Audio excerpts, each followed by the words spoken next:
violence, and how you survive the day after your first attack is very important, because the decision to rebel is also based on the likelihood that you survive the day after you take on state forces. So we hear about Microsoft because they survived. We don't hear about the thousands of other startup software companies that simply didn't make it, right?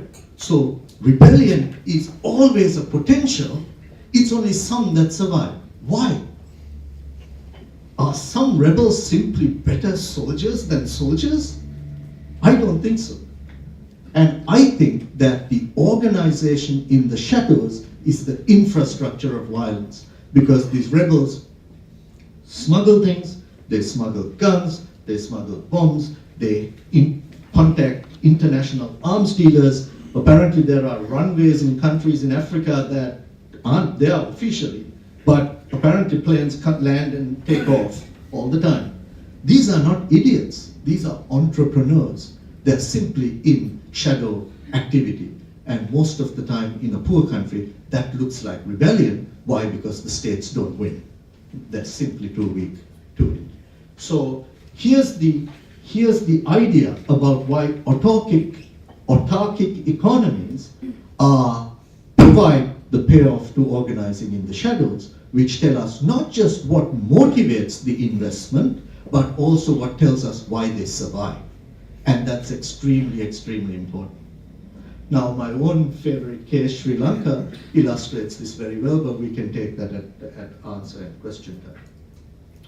So what I have done in my empirical work is to use an index of economic freedom and simply try to predict conflict. This is an article that will appear in the Journal of Peace Research sometime this year. The editor is here, maybe he knows more precisely. And so I have gone on to do some other work to ask, is it also true then that social dissent will be lower in more free economies? That is, are states likely to be repressive of social dissent? And we find that this is also true. We also stress test this. We know that countries that are rich in natural resources, which we proxied as oil wealth, tend to be also very repressive. The answer here, some people call it political Dutch disease or the resource curse, is that when rulers control a source of wealth that is independent of human beings, we call them taxpayers. When rulers have a resource base that they can draw on that is independent of human beings, then they tend to be more repressive. That is, they have no reason to make reforms that will lose them those future rents from the oil fields, so they tend not to reform. And these economies tend to do badly, both in terms of social and economic development. And so this is like the cancer patient who smokes, right? The very high-risk character. And then what we do is, what if you are a very high-risk conflict character or a repression character? And then what happens if you give them the intervention of this better economic, more free markets?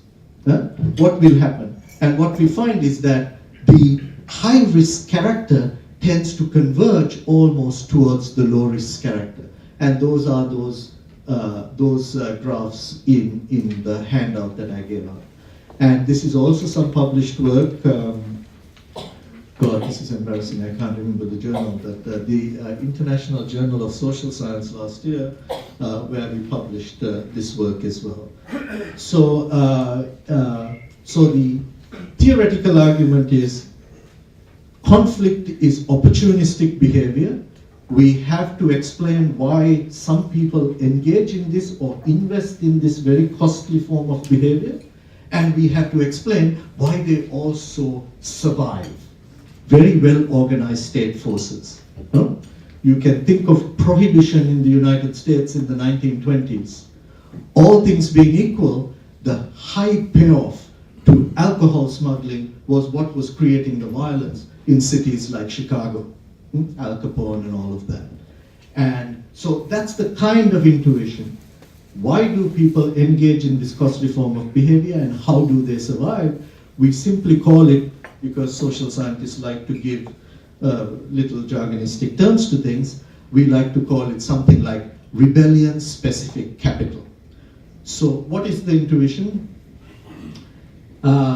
If the Israelis want to stop the smuggling of arms in the tunnels, from what I've heard, about 90% of the goods that pass through those tunnels are consumer goods.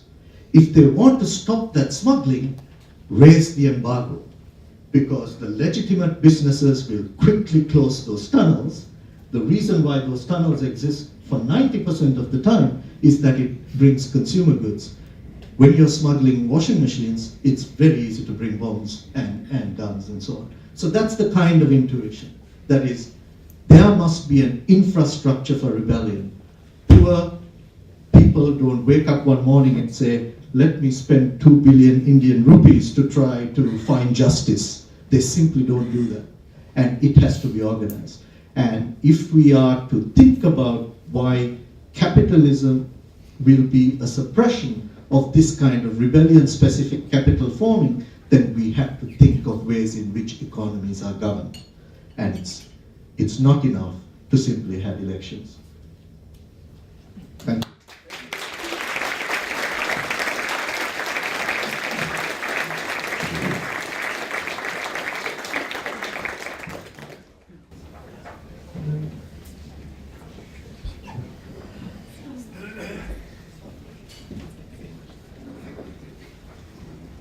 Good morning.